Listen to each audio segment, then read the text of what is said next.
ओम श्री शक्ति नमः।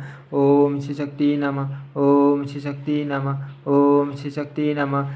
12 तीर्थ कुशा व्रत नील नील गंगा और कपोट तीर्थ की महिमा। कपोट और कपोटी के अद्भुत त्याग का वर्णन।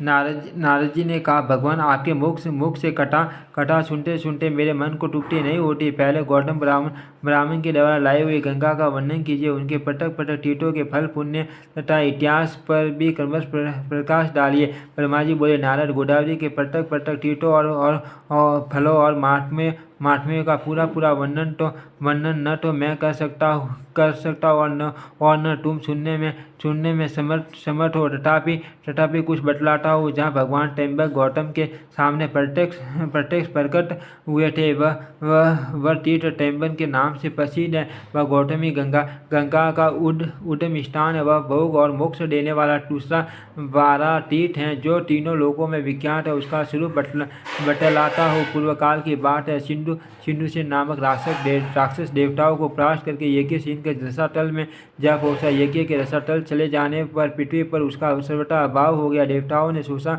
यज्ञ के बिना न तो यह लोक रह जाएगा और न परलोक ही। यह अर्थ अपने शत्रु के पीछे उन्होंने रसातल में भी दावा किया, परंतु इंद्र आदि देवता सिंधु सेन को जीत न सके। तब उन्होंने पुराण पुरुष भगवान विष्णु के पास जाकर यज्ञ परन आदि राक्षस की सब कटुर कह सुनाई। भगवान ने उन्हें सांत्वना देते हुए कहा, मैं वारा रूप धारण करके शंख चक्र और गदा हाथ में ले रसातल में जाऊंगा और मुख्य राक्षसों का संहार करके पुण्य में मैं यज्ञ को लौटा लाऊंगा। देवताओं, तुम सब लोग स्वर्ग में जाओ। आपकी मानसिक चिंता दूर हो जानी चाहिए।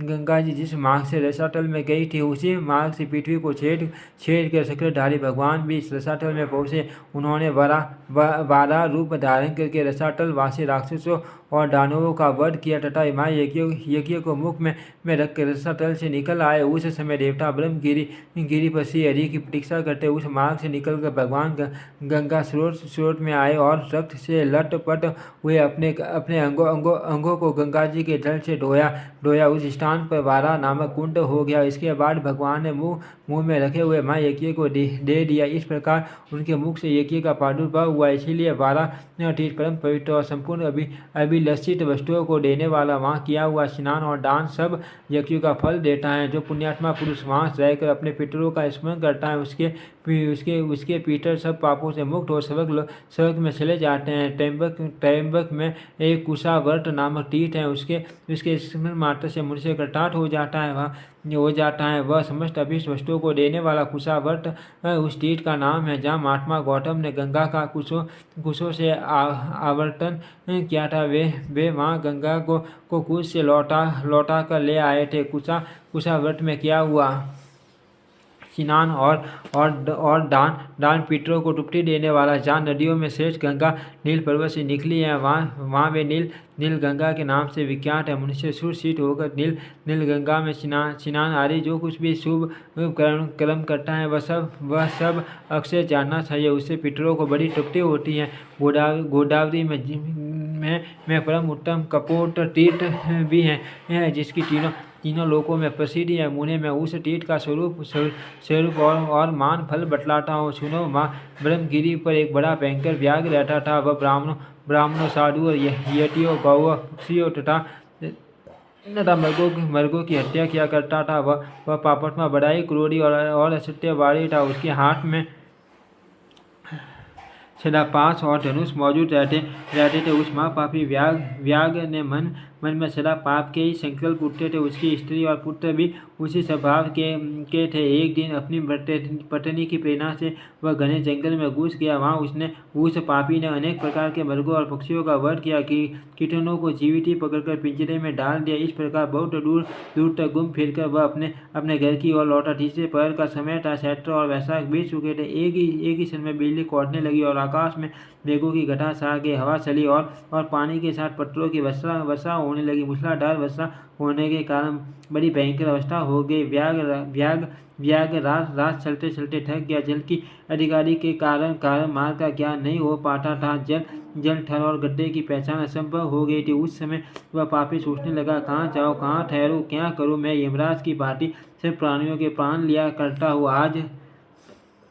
आज मेरा भी प्राणांत कर देने वाली पत्थरों की वृष्टि हो रही है। आसपास कोई ऐसी शिला अथवा वृक्ष नहीं दिखाई देता जहाँ मेरी रक्षा हो सके। इस प्रकार पाटी की चिंता में पड़े हुए व्यास ने थोड़ी दूर एक उत्तम वृक्ष को देखा जो शाखा फलों से सुशोभित हो रहा था।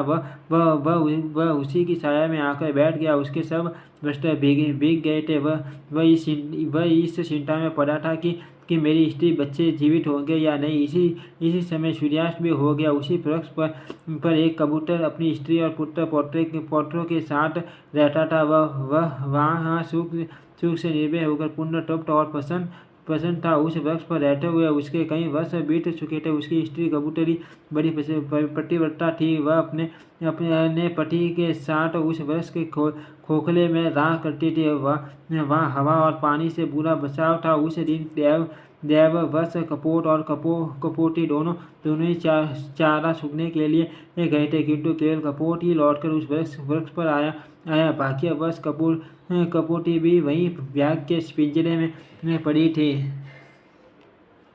व्याग ने उसे पकड़ लिया था, परंतु अभी तक उसके प्राण नहीं गए थे। कपोत अपनी संतानों को मात्र हीन देखकर चिंतित हुआ। भयानक वर्षा हो रही थी। सूर्य डूब चुका था। फिर भी वह वृक्ष का खोखला कपोती से खाली रह गया। यह विचार कर कपोत विलाप करने लगा। उसे इस बात का पता नहीं था कि कपोती यही पिंजरे में बंधी पड़ी है। कपोत ने अपनी प्रिया के गुणों का वर्णन आरंभ किया। हाय मेरे हर्ष को बढ़ाने वाली कल्याण में कपोती न जाने क्यों अभी तक नहीं आई। वही मेरे धर्म की जननी है। उसके सहयोग से ही मैं धर्म का संपादन कर पाता हूँ। मेरे इस शरीर की स्वामिनी भी वही है।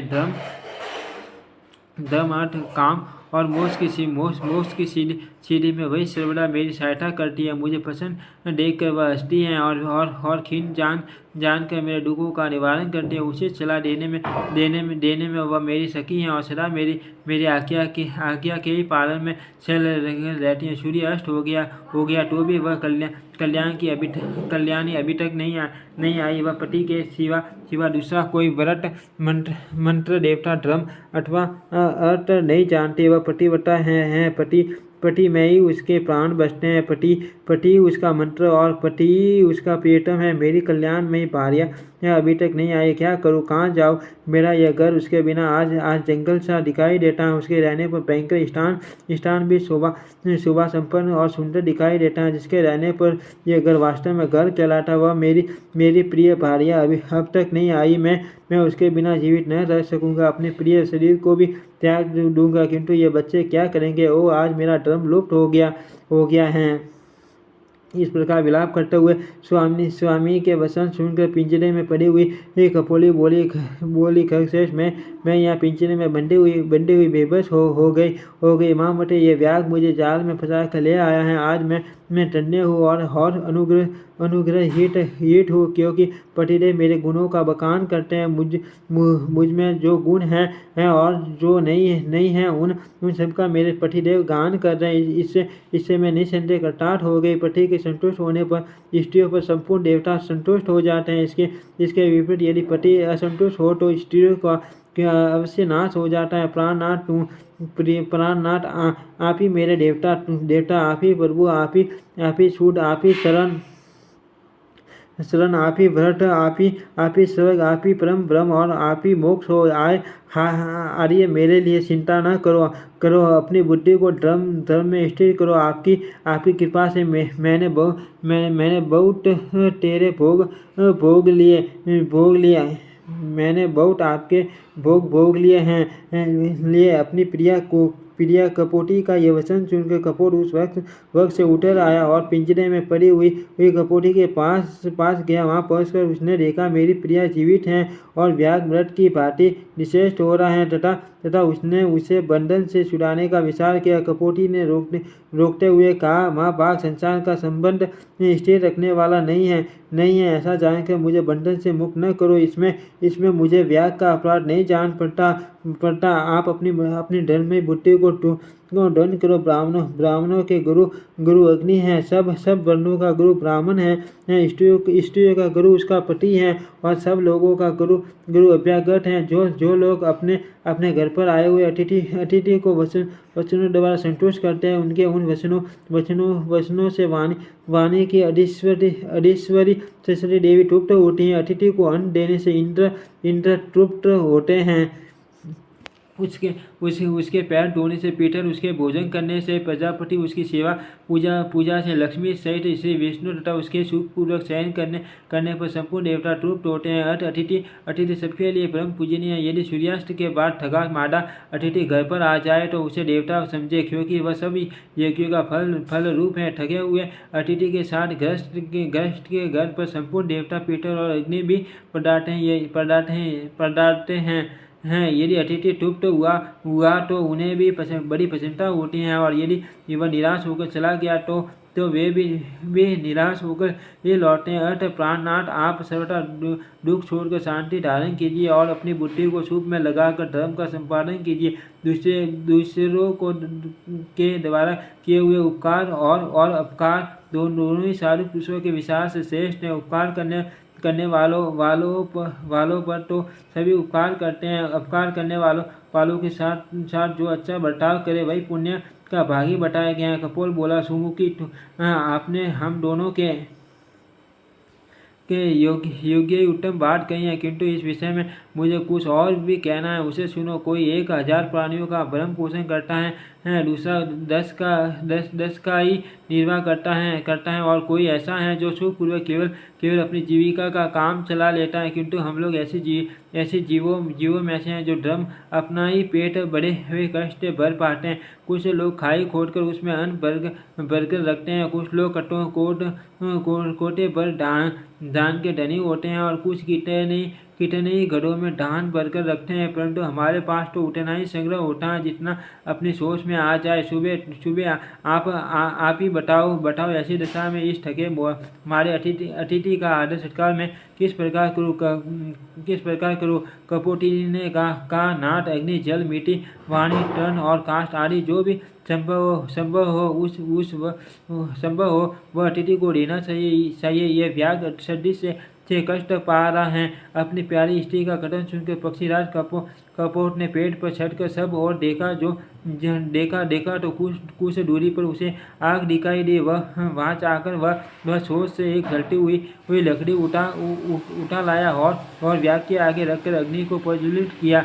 फिर सूखे कांट, पत्ते और तिनके बार आग में डालने लगा। आग प्रज्वलित हो उठी। उसे देखकर सर्दी से दुखी व्याघ्र ने अपने जड़वत बने हुए अंगों को तपाया। इससे उसको बड़ा आराम मिला। कपोटी ने देखा व्याघ्र सुधा की आग में जल रहा है। तब उसने अपने स्वामी से कहा, माँ बाघ, मुझे आग में डाल दीजिए, मैं अपने शरीर से इस दुखी व्याघ्र को तृप्त करूंगी। सुगत, ऐसा करने से आप अतिथि सत्कार करने वाले पुण्यात्माओं के लोक में जाओगे। कपूर बोला, सुबह मेरे जीते जी यह आपका धर्म नहीं है, मुझे ही आज्ञा दो, मैं ही आज अतिथि यज्ञ करूंगा। यो कहकर कपोट ने सबको शरण देने वाले भक्त वत्सल विश्वरूप चतुर्भुज महाविष्णु का स्मरण करते हुए अग्नि की 3 बार परिक्रमा की। फिर व्याघ्र से ये कहते हुए अग्नि में प्रवेश किया कि मुझे सुखपूर्वक उपयोग में लाओ। कपोट ने अपने जीव को अग्नि में होम दिया। यह देख व्याघ्र कहने लगा, ओ मेरे इस मनुष्य शरीर का जीवन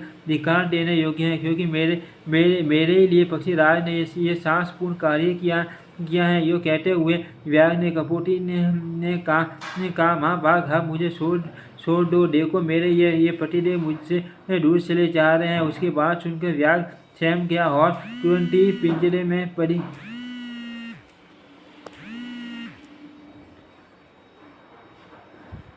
माँ बाघ, अब मुझे महाभाग अब मुझे छोड़ दो, देखो मेरे ये पतिदेव मुझसे दूर चले जा रहे हैं। उसकी बात सुनकर व्याघ्र सम गया और तुरंत ही पिंजरे में पड़ी हुई कपोटी को उसने छोड़ दिया। तब उसने भी पति और अग्नि की परिक्रमा करके कहा, स्वामी के साथ चिता में प्रवेश करना स्त्रियों के लिए बहुत बड़ा धर्म है।